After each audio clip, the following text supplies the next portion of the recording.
அண்ணே நான் வந்து 10 நாள் இருந்து இந்த இடத்தை பார்த்துக்கிறேன், இந்த 1000 ஓட்டை நான் பார்த்துக்கிறேன்னு சொல்லி நீங்க வாங்க. உங்களிடம் ஆர்வம் இருக்கிறதா இல்லைன்னு எங்களுக்கு தெரியும். அவங்க நாங்கள் சொல்ல எங்க கூப்பிடவே இல்லை, அதனால வேலை செய்ய சொல்லாது. வேலை என்பது நீங்களாக எடுத்துக்கொண்டு உங்கள் கட்சி மீது பற்றும் பாசம் இருந்தால் நீங்க எப்போது அனௌன்ஸ் பண்ணணும் பேரு. ஆனா நாங்க என்ன பண்ணணும், நீங்க என்ன பண்ணணும், உங்க கூட்டமே இருக்கணும். கட்சி அலுவலகத்தில் வந்து நாங்கள் இந்த பொறுப்பெடுத்துக் கொள்கிறோம், இந்த 1000 வாக்குகளுக்கு நாங்கள் உத்தரவாதம் தருகிறோம் என்று செயல்பட வேண்டியது உங்களுடைய அதற்குரியதான் பால்வடைக்கு வழங்கும். அதே போல் நீங்கள் உங்கள் உரிமைகளை தட்டி கேட்கின்ற, ஏன் தட்டி பறிக்கின்ற இடத்தில் கூட இருக்கிறீர்கள். வாசல் பாருங்கள்,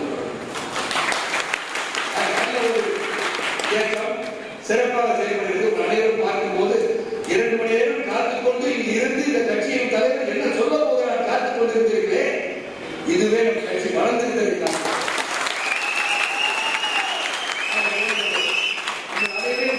பெருமகிழ்ச்சி அடைகிறேன். ஆனால் இதை விட மகிழ்ச்சி மே 13 தேர்தல் முடிந்த பிறகு நாம் நின்ற இடத்தெல்லாம் நாம் வெற்றி பெற்றோம்.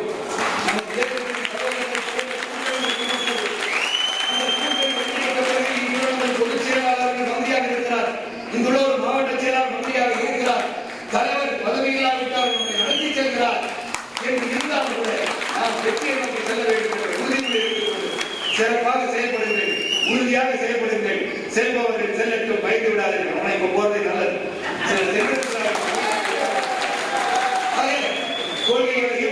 கொள்கைகள் எப்படி சொல்ல வேண்டும் என்பதையும், ஒரு மாவட்டம் எப்படி சிறப்பாக நடத்த வேண்டும் என்பதையும் இந்த கொள்கை பரப்பு செயலாளர்கள் சிறப்பாக